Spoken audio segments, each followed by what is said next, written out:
En el Cusco. Así que nos va a dar luces sobre ese tema. Quisiera comenzar hablando con el señor César Guadalupe. Hay numerosas publicaciones en los últimos días que muestran hasta el hartazgo de que nuestro Estado, el peruano, es uno de los que menos ha venido invirtiendo en educación durante los últimos años, hasta el punto de que lo que se gasta por alumno es la mitad de lo que gasta un país como México y una tercera parte de lo que se gasta en países como Chile. Haciendo la tingencia que en México el sistema es tan desastroso como aquí. Bueno, No, México no es un ejemplo. No, pero estoy hablando sobre cifras económicas nada más. Bueno, acá hay ciertas protestas profesionales, pero rápidamente hemos sabido que tras los dirigentes gremiales habían algunas personas vinculadas a los grupos terroristas, no se ha precisado bien quién, a veces se atribuye membresía o simpatías a quienes no la tienen y eso ha complicado la negociación.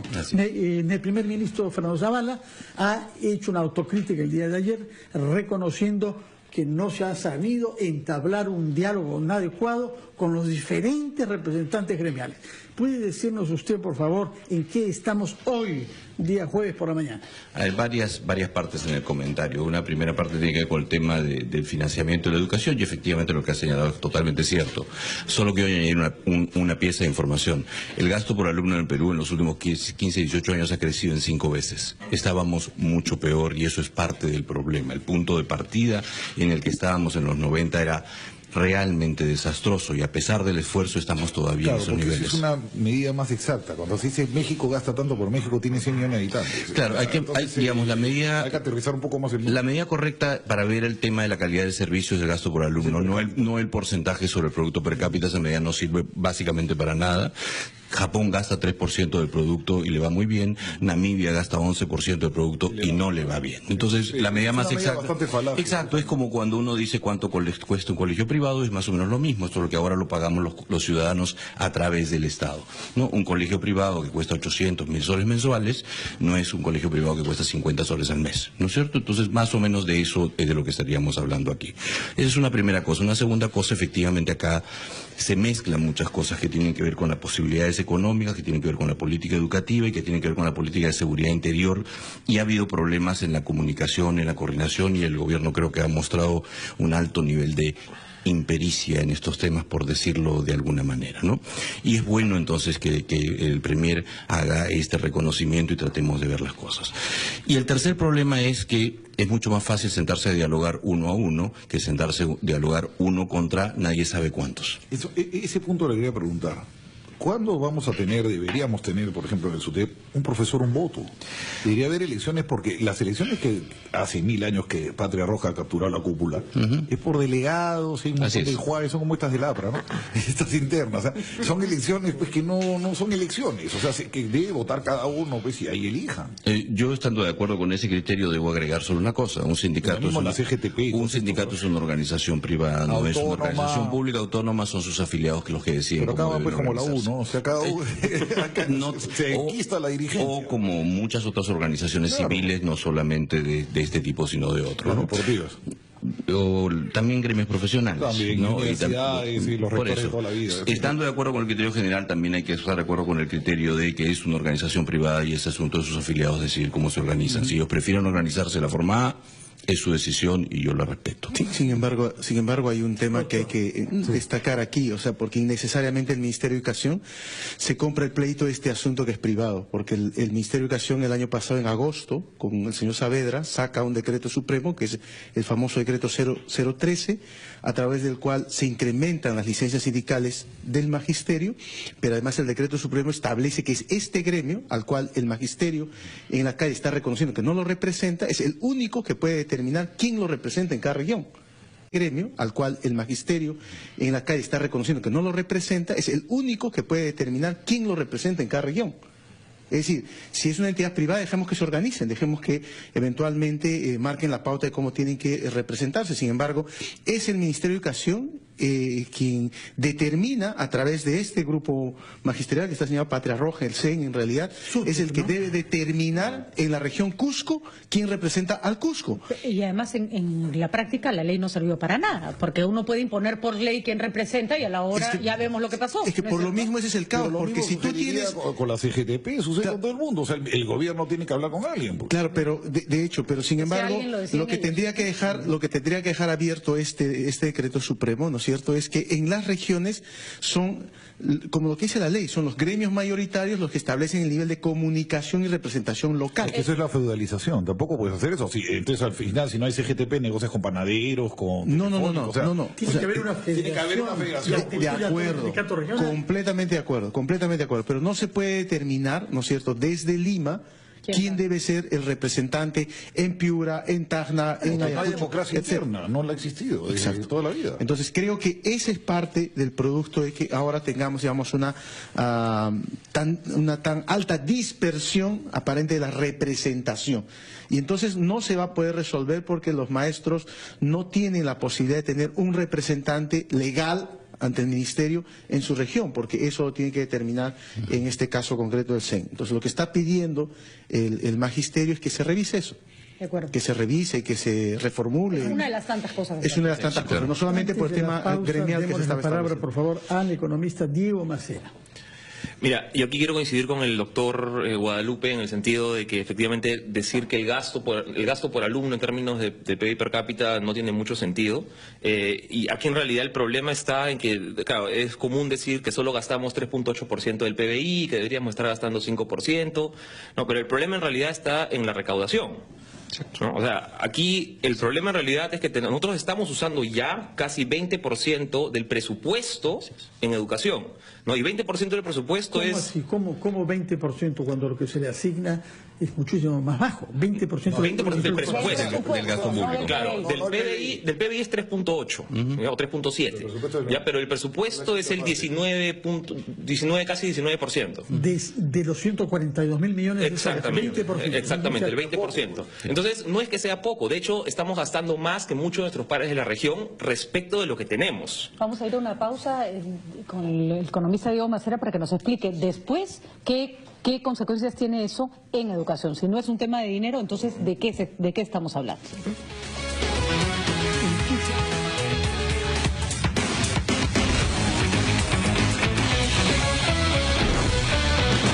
Ministros. Retomamos nuestra conversación con los invitados en el estudio sobre la situación generada por la huelga magisterial. Así es, yo le había preguntado al economista Diego Macera, le estaba cambiando el nombre por su tío, a Diego Macera, se ha incrementado considerablemente en el presupuesto nacional la partida que va para los maestros, la partida que va para educación, a diferencia de salud, por ejemplo, que es una queja válida. ¿Por qué este incremento en el presupuesto todavía no redunda, por ejemplo, en una mejora de sueldos o cuándo vamos a ver los efectos de ese incremento, efectos positivos en la educación? Primero hay que comenzar diciendo, creo que sí se está aumentando los sueldos, han aumentado considerablemente este año y se esperan mejoras para el siguiente. Ahora, como porcentaje del presupuesto, que en realidad es la manera correcta de medir la prioridad política, ¿no?, que se le da al sector de educación, veníamos de un periodo de deterioro bastante marcado del 2006 al 2011, y con el gobierno anterior se empieza a recuperar. Pasamos como del 15% del presupuesto al 19% del presupuesto que tenemos hoy. ¿Ya? Entonces, ha habido una mejora considerable, sobre todo considerando, en los 90 estábamos en 14, 13. Ha habido una prioridad política acá, pero hay que reconocer, y esto en verdad creo que tiene que quedar bien claro, que el problema acá es que es bien difícil subir sueldo a los maestros cuando nadie paga impuestos. ¿Ya? Y no solo eso, cuando tienes grupos como la izquierda que se opone a Conga y Tía María y un montón de proyectos, ¿cuánto dinero estaría ganando eso con los precios actuales del cobre a las arcas fiscales? Sí, por supuesto. Claro. O sea, a Conga y Tía María y un montón de proyectos. ¿Cuánto dinero estaría ganando eso con los precios actuales del cobre a las arcas fiscales? Sí, por supuesto. Claro. O sea, dos minas gigantes que están ahí cerradas porque, bueno, les dio las cosas que está cerrada. ¿Cuánto dinero entraría por ahí con el precio actual del cobre que está en escalada? Correcto. O mirar también que el incremento presupuestal en educación, ¿para qué va? Es decir, si bien señalas que hay un incremento significativo al presupuesto de educación, no necesariamente va al tema sueldo, sino va a financiar una serie de programas y proyectos que duplican la función magisterial. Es decir, vamos a ver, por ejemplo, los programas, la función del director de una institución educativa es preservar que el maestro cumpla su función en aula. El Ministerio de Educación gana millones de millones en el programa Semáforo, que no son maestros, que son estudiantes que ganan por encima de los 3.000 soles, que van a un aula con un tablet y van anotando cuánto tiempo ha estado el maestro parado, sentado, etcétera, etcétera.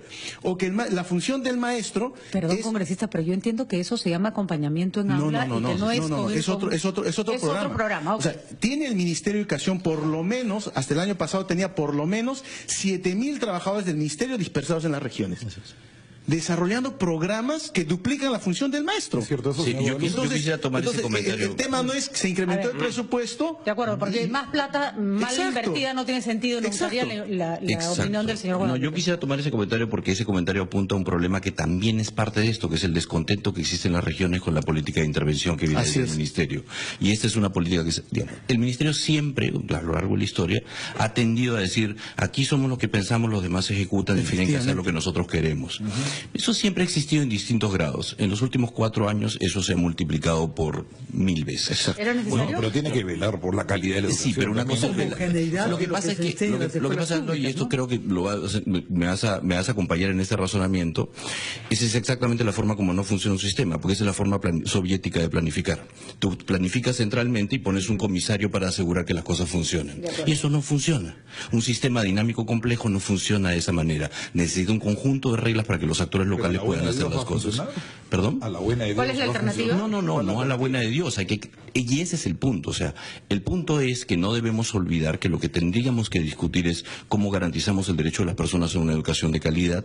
Y en ese marco, el tema salarial docente es un pedazo del problema, pero no es todo el problema. Esa famosa queja de las consultorías, que eran muy elevadas. Claro, lo que pasa es pero que... en realidad más que las quejas, el personal distribuido en todo el país es mayormente el problema. Es que efectivamente, o sea, el maestro siente un hostigamiento. En realidad, esto que está pasando, que no quiere reconocer la ministra por los asesores que tiene, porque de repente ella tiene la voluntad más interesante, es que hay una sensación de hostilidad laboral. Ahora, para preguntarle... Entonces, en ese sentido, la huelga en realidad es parte de un fastidio generalizado del magisterio respecto a su función. Los otros temas económicos... En el aula y a ti no te suban que además no es maestro, pero que además gana muchísimo más que tú. Lo mismo que sucede en el Ministerio de Educación, solamente para terminar. Por ejemplo, el responsable de evaluación docente es una bachiller en psicología. El responsable de centración educativa es una obstetra. El responsable del tema informática es un ingeniero agrónomo. O sea, este tipo de sensaciones que no se quiere, que ayer no se ha visto ninguna reflexión ni autocrítica en la ministra, es lo que en realidad está generando el hastío que promueve una huelga con sentimientos más que con demandas que puedan ser discutidas. Antes de la intervención, creo que es un problema que hay que empezar a ver. Me gustaría preguntarle a Diego Macera, el presupuesto tiene que tener un control de sirvió o no sirvió y se puede reasignar. O sea, por supuesto. Esto debería ser corregible, digamos. Por supuesto que hay ineficiencias que se pueden corregir. Ahora, un tema que no se ha tocado y que es bien importante es la inversión.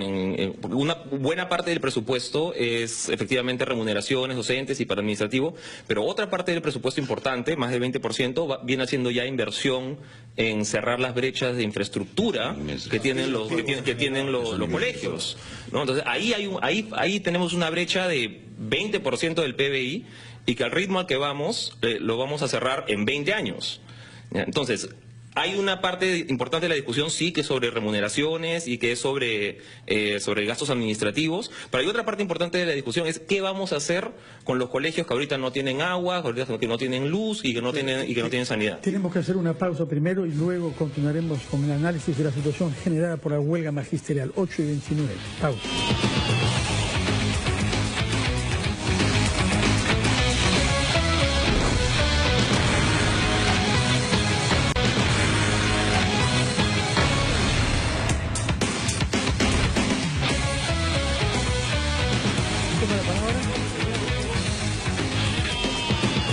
Son las 8:34, estamos conversando con tres conocedores del mundo educativo desde tres puntos de vista diferentes, y el tema que se había planteado es si ha funcionado o no la regionalización de nuestro sistema educativo. Claro, como estamos viendo temas estructurales, después hablaremos ya de la derrama y la carrera, etcétera.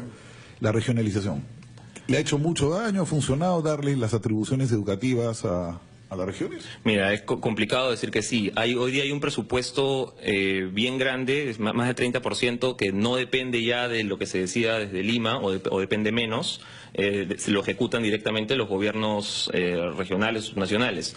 Ahora, acá puedes tener suerte y te puede tocar un buen presidente regional, no puedes tener alguien ¿no? como Quegua, puedes tener Tacna, el caso de Amazonas también es bueno en educación, o puedes tener gobiernos regionales que no están ejecutando. Porque usted ha sido director regional de educación, ¿no es cierto? Entonces, ¿por qué está en líos que el Cusco? ¿No lo hizo bien usted? No, lo que pasa es que... usted ha sido hasta el 2015, o sea, ha sido hasta ahorita. Ahora, pero sería bueno que nos explique cuáles son las dificultades de de repente acá tenemos al causante del lío en el Cusco. El impulsor, como decía el Ministerio. Ya no nos queda más que reírnos en esta coyuntura. No, pero a ver, lo que pasa es que hay una sensación de recentralización del sistema educativo. Es decir, si bien es cierto las transferencias las competencias han sido transferidas, también en el periodo anterior había un proceso de recuperar la función del ministerio, porque la reestructuración del ministerio implicaba incluso reducir personal dentro del Ministerio de Educación. Y entonces, como la gran mayoría de los trabajadores del ministerio son de aquí, son limeños, tendrían que haberse transportado a las regiones a trabajar. Y entonces eso no les convenía. Y pues han imaginado un sistema, por ejemplo, famosos centros de coordinación intergubernamental, ¿no es cierto?, que son presididos por el Ministerio de Educación en las propias regiones. Es decir, el Comité Intergubernamental de Cusco es presidido por el Ministerio de Educación. Y entonces, ¿quién determina la agenda regional? El Ministerio de Educación. Entonces, el proceso de descentralización no es real. ¿Usted como director se sentía manejado con el director regional? Yo no firmé, por ejemplo, un acta aquí en Lima del Consejo de Coordinación Intergubernamental, porque además nosotros pensamos que en el Cusco, el proyecto educativo regional del Cusco determinaba que el sistema educativo regional era intercultural y era bilingüe, y entonces en el marco del cumplimiento de compromisos exigimos que se pusiera un punto de compromiso de desempeño, el estudio psicolingüístico y sociolingüístico que nos permitía impulsar un sistema educativo intercultural de calidad, pero acá dijeron que no. Entonces dijeron, pero nuestro sistema es intercultural. No, las determinaciones del desempeño se dan desde aquí. Nosotros para la casa habla quecho, esto no es Lima. O sea, usted es lo que le dijo usted. ¿No es cierto? Bueno, entonces, yo ahí sí respeto la opinión de los congresistas, porque efectivamente no se puede hacer desde Lima una evaluación en un espacio intercultural. No se puede, porque probablemente el que vaya puede saber quechua, pero es mucho más que saber quechua o saber aymara o saber la lengua que se habla en el lugar. El Cusco, ¿no?, en mi gestión presentó, y lo presentó en el Consejo Nacional de Educación, yo personalmente presenté nuestro sistema regional de formación continua docente para maestros interculturales bilingües. ¿Se aplicó, se aceptó? No, pero gran parte de eso sí fue recogido a nivel nacional. O sea, es parte del sistema, pero ese sistema educativo, ese sistema de formación continua es dirigido desde Lima. Y hay que reconocer además que las evaluaciones, en el caso de los profesores de educación intercultural, fue muy baja porque se hacían con estándares para otro tipo de profesor, ¿no? Ahora hay que ir con calma ahí, ¿ya? Porque si bien es cierto, todo esto creo que sobre la centralización reciente es absolutamente correcto, también hay que ver la otra parte del problema, que es la profunda atomización que existe en el país, fuera de educación, no solo en este tema. Y eso también complica las cosas. Salud, y además la captura que existe de algunos espacios locales del Estado por grupos radicales. No estoy pensando en radicales necesariamente, estoy pensando más en grupos delincuenciales o ilegales abiertamente, ¿no? Que existen en todo el país. Entonces, la atomización del sistema también es parte del problema. Sobre el tema de las evaluaciones, solo una cosa, y sobre un comentario del congresista Choi, una cosa, ¿no? No se necesita ser maestro para entender de esto, o sea, hay cosas que, digamos, no es necesario, y menos aún se necesita el título profesional. El título profesional no significa nada en el Perú, nunca. La directora de evaluación del Ministerio de Educación tiene 2 maestrías, trabaja hace 20 años en el tema de evaluación educativa, entonces que tenga o no tenga un título en pedagogía es absolutamente relevante y eso se aplica a otras cosas. Gracias. Ahora, el tema de la náusea, un tema que me parece que no se entiende en todo este caos, este mare magnum que se ha vuelto es el tema de que no se va a ceder en la carrera pública magisterial. Eso es fundamental. Y es una cosa que no quiere entender Castillo, no quiere entender ninguno de ellos. No se puede cambiar. Si no te gusta la chamba y no aceptas las 3 evaluaciones, te vas. No eres dueño de la chamba. O sea, eso tienen que tenerlo claro. Nadie es dueño de su trabajo. La introducción del mérito profesional como el criterio básico para el acceso, la permanencia y el progreso en la carrera, yo creo que es una de las cosas más importantes que hemos logrado en los últimos años. No solo por muchas cosas, sino por una que quiero destacar. El tema fundamental con los problemas de los docentes es el tema de la desprofesionalización y el no reconocimiento del docente como un profesional. Y si tenemos una carrera en la cual el mérito no importa, eso no va a suceder nunca por mucho que le pagues 10 veces más, porque no hay forma de separar el trigo de la Encima paja. les han dado 3 evaluaciones con 3 capacitaciones. Por supuesto, O sea, yo creo que en eso, y encima se ha desarrollado un sistema de capacitación para la evaluación, Ahora, lo cual es discutible Es además. discutible. Ahora, me gustaría que se evalúe un punto. No es, hemos escuchado al presidente Kuczynski decir que en los últimos 10 años casi se han congelado los sueldos de los maestros, y en esa fórmula incluía el gobierno de Ollanta-Humala. No es un buen mensaje, porque además no es verdad. No es cierto. No es verdad, y no es un buen mensaje para los profesores, porque reafirma la idea de que nadie les ha subido nada. Correcto, Kuczynski ha sido el mejor aliado con Ari en esta... no ha dejado de meter la pata. Claro, es impresionante cómo, por ejemplo, bajo esta estigmatización, disculpen el término, pero Sí, claro. sinvergüenzas responsables de violentismo en el país, los medios de comunicación le han dado, si cuentan los minutos, más de una hora para que sustente su filosofía, su pensamiento, y además acusando a la prensa, decir, no me hagas decir nada más porque me pueden acusar de apología. Es decir, le han dado el tiempo innecesario, ¿no es cierto?, por una impertinencia del ministro Basombrío. ¿Por qué? Porque explíquenos eso. Porque- ¿Tienen o no presencia real en los gremios educativos? Claro, pero esa es responsabilidad del Ministerio del Interior, y el Ministerio del Interior debió ser serio en decir y enseñar a identificar. El año pasado, la congresista Schaefer, el Congreso de la República se lo pidió al señor Saavedra. En noviembre del año Además le ha dado pasado... un argumento a Castillo para victimizarse, Se- porque se lo dijeron. ahora es la pobre víctima de todo esto. Claro, Ay, o sea, Ahora, me han insultado, soy no es terrorista. ilegal ser del Movadef, o sea, Lo ha dicho el ese es el tema. viceministro. ese es el Ese es el punto, tema. porque El casi viceministro de se han Gestión también tragado ha dicho- crudo al viceministro de Educación por decir que no es ilegal ser del Movadef, pero es verdad, no es ilegal. Por lo Señor mismo, Macera, sí. pero en todo caso creo que el estigmatizar no es el mejor de acuerdo, mecanismo porque no para... son la mayoría. Pero, ¿no? a ver, tampoco les dijeron que todos eran terroristas. Solamente dijeron que había un sector. Ahí también lo han utilizado como Porque ha dicho el victimización. presidente La que la opinión- huelga del Cusco era un grupito de Pucallacta y Moadef. O sea, no reconociendo que había realmente un conflicto. Entonces, ese es el otro problema. O sea, mirar esto solamente como un tema de negociación colectiva o mirar esto como un tema de conflicto social. ¿No es cierto? En todo ¿Hasta caso, dónde? creo que ha habido muchas impertinencias en la estigmatización del Sí, magisterio. Entonces- la victimización típica del- acuerdo, de en el acuerdo. Perú. Se revuelcan como los futbolistas también. Pero La ahí violencia coincido con Patricia en que es un tema que ya trasciende la labor del Ministerio del Interior. No es que no tenga responsabilidad, por supuesto que hay responsabilidad, pero trasciende la labor del Ministerio del Interior y entran a tallar los dos organismos de justicia también, ¿no? Entran a tallar el Poder Judicial, entran a tallar lo que hay el Congreso, entran a tallar la Fiscalía. marco legal. El marco legal. Exactamente, que ya, eso como dice el ministro, hasta cierto punto puede llegar su labor. Ahora, el hecho o sea, decir que a los maestros no se les ha subido es un error. Pero ¿hasta dónde se les puede subir? Esa es otra gran pregunta, porque si no hay recaudación, ¿cuánto cuesta Sí. subir lo que exigen los maestros, que es tener un piso de 4.000 soles? Sí. Que no digo que no se lo merezcan, ¿ah? Sí, no, mira, lo de subir a 4.000 soles es más o menos el 18.000 millones de soles, ya que es casi lo que cuesta la reconstrucción. De acuerdo. ¿Ya? O sea, esa es la expectativa de llegar a los 4.000 soles. Todos los años. ¿Cuántos puntos todos los IGB vienen a hacer eso? 2 y tanto. 2 y Eh, tanto. Ya, ese no es más. el O tema sea, que... de PBI son 3. Ese es el tema, ese es el Anual. tema... Sí. Anual. O sea, tendríamos que lograr recaudar eso Sí, para poder... subir, No, por eso, para aterrizarlo, 10 puntos de PB, subir el IGB 10 puntos de golpe. Tranquilamente. Sí, claro. Pero ese es el tema que necesita el magisterio, que se sincere. O sea, realmente hay que sincerar. ¿Se han incrementado los sueldos? Sí. ¿Se ha incrementado la jornada laboral? También. También. Que hay maestros que no van a recibir los 2.000 soles, por lo menos de aquí a no sé qué tiempo, pero no se ha precisado, también. A diciembre, Están los se maestros supone. de educación básica Diciembre. A alternativa. diciembre, se supone. No. Los maestros de educación básica alternativa reciben 1.400 soles y a diciembre no van a tener su sueldo ¿Por de qué? 2.000 soles. Si la ministra ha dicho que nadie va a ganar No es menos de verdad, 2.000. por eso digo, hay que Jornada de sincerar, 30 horas pedagógicas. porque ella dice los que trabajan 30 horas de trabajo, entonces para eso hay que subir la jornada laboral para que pueda tener los 2.000 soles. Entonces cuando dice, no me estás aumentando, me estás subiendo la jornada, también es cierto. Esos profesores Entonces, que los no maestros de alcanzan las 30 secundaria. horas semanales, Claro. ¿cuántas horas trabajan? Me gustaría saber. 24 pedagógicas, que quiere decir 18 Entonces, horas de verdad. hay que sincerar la información y hay que decirle cuándo estas personas, estos maestros, van a recibir esos 2.000 soles. Ahora, nos gustaría señalar que son minorías, ¿no? Bueno, sea minoría o no, pero no es verdad que el No, 100%. de acuerdo, pero son minorías. De que proporcionalmente trabajan Ahora, menos. ¿cuánto esta huelga es la captura de la derrama?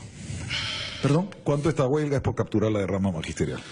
No sé, Es yo el creo, gran chanchito. yo creo que la derrama y los subcafé tienen que ser recuperados para que realmente sirvan estén al servicio del magisterio. Bueno, vasto problema el de la derrama que produce mucho dinero cada año, como sabemos.